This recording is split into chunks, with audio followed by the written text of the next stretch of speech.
Good evening. Welcome to South Asia Newsline. I'm Yeshi Chanzom. Here are the top stories we are tracking for you on Thursday, the 10th of February. India's Uttar Pradesh state holds election in key test of PM Modi's popularity.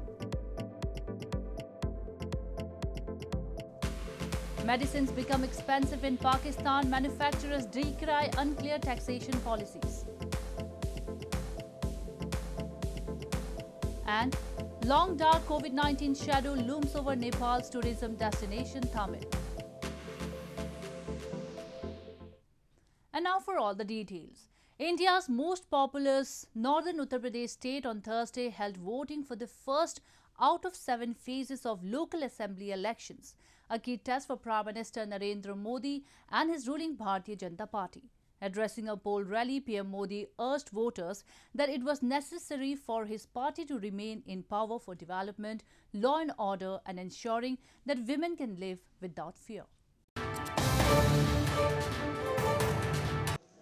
India's most populous state of Uttar Pradesh on Thursday held voting for the first phase of a series of local elections that will be a key test of popularity of Prime Minister Narendra Modi and his ruling BJP, the Bharatiya Janata Party. Keeping power in the bellwether state would give BJP a boost in its bid for a third successive victory at nationwide parliamentary polls due by 2024. And a defeat in any of the other 3 states it holds that also stage elections this month would add to pressure on the party amid criticism of high unemployment and its handling of the COVID-19 pandemic. For the main opposition Congress party, the calculation appears more bleak. Of the 5 states where voting begins this month, it holds only Punjab in the northwest. Samajwadi Party and Rashtriya Lok Dal are also among the main competitors to BJP in Uttar Pradesh. Vote डालना जरूरी है अपने उसके लिए मुल्क के लिए बस इसी वजह से कैसा लग रहा है आपको फर्स्ट टाइम वोट डालना अच्छा है अच्छी फीलिंग है Meanwhile, Prime Minister Narendra Modi held a poll rally in Uttar Pradesh Saharanpur, which will go for voting in the second phase. He urged people that it was necessary to vote for BJP for development, maintaining law and order, and ensuring that women can live without fear. Uttar Pradesh, home to around 200 million people, will vote in 7 phases ending on March 7. Counting of votes will begin on March 10. The High Court in India's southern Karnataka state on Thursday stated that students cannot be allowed to wear any piece of clothing that is religious until the matter is pending, as it heard petitions challenging a ban on the wearing of hijab by students in educational institutions. The court will hear the matter next on February 14. The High Court in India's southern Karnataka on Thursday ordered that students should not wear any religious garments in educational institutes in the state till the matter is sub judice over the hijab row. The row erupted after educational institutions in Karnataka barred entry of female students wearing the Muslim headscarf hijab, citing an education ministry order prompting protests from parents and students. Tensions frayed after some students with saffron shawls, typically worn by Hindus, thronged into classrooms to show their support of the hijab ban. The court said the schools and colleges which were closed earlier this week amid escalating tensions can be reopened and adjourned the matter for hearing on February 14. That when they have not given interim relief, then the notification of the notification or the act and rule prevails. According to the act and rule, uniform is must is every institution has a right to prescribe the uniform, and many schools have prescribed the uniform, and the school should run according to that. Meanwhile, pro-hijab protests have intensified across parts of India, while authorities have imposed Section 144 against any protest within 200-meter radius from the gates of educational institutions in Karnataka. In news from Pakistan, essential medicines have become costlier in Pakistan with the passage of mid-year budget last month, with chemists and manufacturers decrying the imposition of new taxation policies have led to the price hike. A distributor said the soaring inflation has made life miserable, and the way the ruling PTI government is imposing taxes is hurting all businesses amid the ongoing economic crisis in the country. The rates of medicines have increased substantially in Pakistan post the passage of the mid-year budget last month, with chemists and manufacturers decrying that the imposition of 17% general sales tax and government's unclear policies have led to the price hike. This has also resulted in shortage of essential life-saving pills as the supply has been affected, raising worries of patients. A distributor said the soaring inflation in the country has made life miserable, and the way the ruling PTI government is imposing taxes is hurting all businesses. इस वक्त एक Panadol है जो कल तक 10 रुपए का पत्ता था, आज वही पत्ता तकरीबन मार्केट के अंदर 40 रुपए का बिक रहा है। क्यों? क्योंकि हुकूमत की कोई पॉलिसी जो है वो समझ में नहीं आ रही है। हुकूमत टैक्सेस पे टैक्सेस लगा रही है, जिसकी वजह से हर चीज़ की जो रेट हैं वो पिछले सालों के मुकाबले में वो तकरीबन 40 to 50% रेट जो है वो इंक्रीज़ हो गया है, और अभी भी इस वक्त कंफर्म नहीं है, अभी भी रेट जो हैं वो बढ़ेंगे। The Pakistan government bulldozed the mini budget in January to meet conditions to revive a $6 billion funding program by the International Monetary Fund amid a current account deficit. Discontent has risen among all sections as tax rates have increased for several items. More news from Pakistan. Opposition Pakistan People's Party Chairman Bilawal Bhutto-Zardari has challenged Prime Minister Imran Khan to dissolve the National Assembly before his party's long march on February 27. Calling Imran Khan a coward, Bilawal said the nation wants to get rid of the selected government which has led Pakistan into a crisis and said a fresh election is the only solution. Opposition PPP Pakistan People's Party Chairman Bilawal Bhutto-Zardari on Wednesday dared Prime Minister Imran Khan to dissolve the National Assembly before PPP's anti-government long march and announce a fresh election if he is believed the public was still on his side. Addressing a rally in Multan, Bilawal said PPP has decided to start its long march over rising inflation on February 27 from Karachi as it has declared war on the selected government. हम इमरान को challenge करते हैं कि अगर आप घबरा नहीं चुके हैं, अगर आप बुज़दिल नहीं हो, अगर आप इन आवाम से नहीं डरते हो, तो हमारा मार्च की जरूरत ही नहीं होगा। हमारा मार्च से शुरू होने से पहले आप असेंबली तोड़ दें। आप में अगर हिम्मत है, अगर आप यकीन करते हो कि ये अवाम आप ही को वोट देंगे, तो क्यों डरते हो इलेक्शन से? The inflation rate in Pakistan steeply rose to a 2-year high of 13% in January. Surging food and energy prices have put PM Khan under increasing pressure, especially from his middle classes support. As Afghanistan is going through a severe economic meltdown, thousands of children face starvation. The United Nations Children's Fund in Afghanistan has warned that 1 million Afghan children could die from severe acute malnutrition if urgent actions were not taken.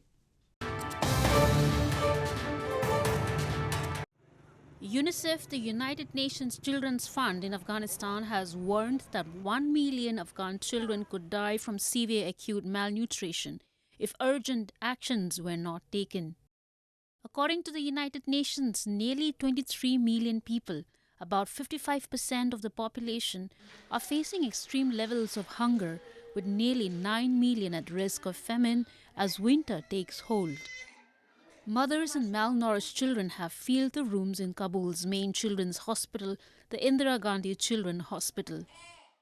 UNICEF Afghanistan said in a tweet, referring to a 2-year-old Afghan child whose photo was attached, having recently recovered from acute watery diarrhea, 2-year-old Soria is back in the hospital, this time suffering from edema and wasting.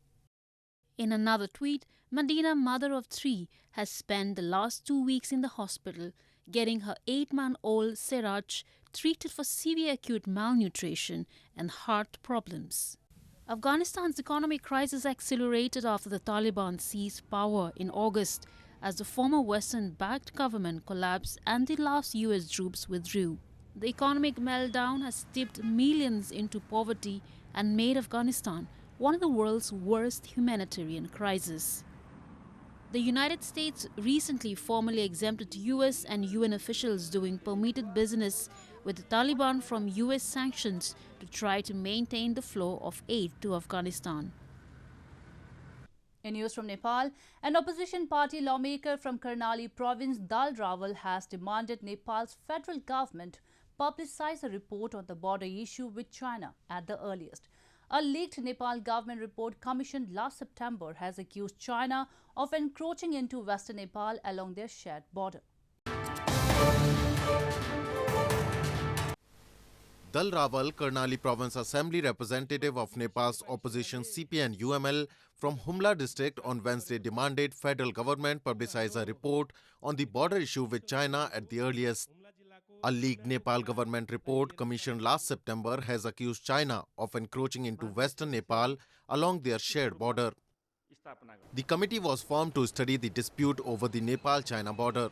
The team studied border pillars, especially in the Limi Valley, and initial findings confirmed that there were some serious border issues between the two countries. Despite all the evidence on the ground, the report is now pending with the Ministry of Foreign Affairs. माननीय सभामुखज्यू मार्फत यो सम्मानित सदन मार्फत संघीय सरकारलाई र हाम्रो कर्णाली प्रदेश सरकार मार्फत पनि यो प्रतिवेदन गोप्य राख्नका लागि त किन त्यत्रो खर्च गरेर अध्ययन गरिएको होला छिटो भन्दा छिटो सार्वभौम नेपाली जनताले थाहा पाउने गरी सार्वभौम कर्णालीवासीले थाहा पाउने गरी र हुम्लावासीले थाहा पाउने गरी यो सार्वजनिक गरियोस् यदि समस्या छन् भने मित्र राष्ट्र चीनसँग कूटनीतिक पहल गरेर यसको समाधान गरियोस् भन्ने चाहिँ अनुरोध गर्न चाहन्छु. On Tuesday, the government spokesperson Gyanendra Bahadur Karki reacted to the recent UK media report stating the issue should be dealt with on the basis of reality, not on reports, adding that Kathmandu would study the matter and bring out an official statement thereafter. It was reported that the border encroachment was intensified in Humla during the then KP Sharma Oli-led government. But the then Foreign Minister Pradeep Kumar Gyavali, referring to a study done in 2016, said the structures were built on Chinese soil. Similarly, the Chinese embassy in Kathmandu had denied that there has been any encroachment. More news from Nepal. Tourism sector in Thamel, one of the major tourist hubs in the Nepali capital, which earlier used to be a buzz with foreigners, continues to suffer as tourist footfall remains low due to COVID-19 pandemic. Nepal, like other countries, was hit hard by a surge of coronavirus infections that affected many businesses due to lockdown. The government has announced that it will ease strict pandemic measures as cases continue to decline. The outbreak of COVID-19 pandemic has brought uncertainty and spillover impact on almost all the sectors.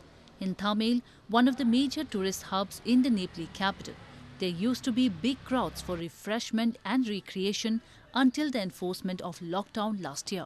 The streets of Thamel, which earlier used to be a buzz with foreigners, now can witness only locals and few tourists. Many of the businesses have already bid adieu to the tourist hotspots, searching for opportunities elsewhere, and those left behind are struggling to remain afloat. Kamal Raj Singh Sual just had started his restaurant in Thamel when the COVID-19 pandemic was slowly spreading globally in 2019. With the onset of the pandemic, his business came to a complete halt. COVID को कारणले गर्दाखेरि उही चाहिँ धेरै झेलेर यहाँसम्म त आइपुगे तर चाहिँ अब ठमेलको गतिविधि देख्दाखेरि चाहिँ के गरौँ र कता जाउँ भन्ने कुराको टुङ्गै छैन अब मलाई मात्रै होइन यो ठमेलको पसल होटल रेस्टुरेन्ट बार इत्यादि चाहिँ इनहरुलाई पनि सबैलाई चाहिँ मतलब चाहिँ मार्केट नपरेको मान्छे छैन. As per a survey made by Kathmandu Living Labs in partnership with organizations, about 17% of the tourism enterprises in Nepal has permanently shut down since March 2020. Likewise, 65% of employees dependent on the tourism industry have been left unemployed by the pandemic. However, there's light at the end of tunnel for the locals. To revive its struggling tourism industry and lure the tourists to enter Himalayan nation, Nepal government has resumed the visa on arrival scheme, which was kept on hold in wake of the rising COVID-19 infection fueled by Omicron variant. According to the Nepal Tourism Board, the influx of foreign tourists to Nepal has increased over 91%. Well, that's all we have for you from South Asia this evening. Now our viewers can watch the show on SouthAsiaNewsline.com. You can also visit us on Facebook.com/AsAsiaNewsline and follow us on Twitter @AsAsiaNewsline. That's all in tonight's edition. We will see you same time tomorrow. Good night.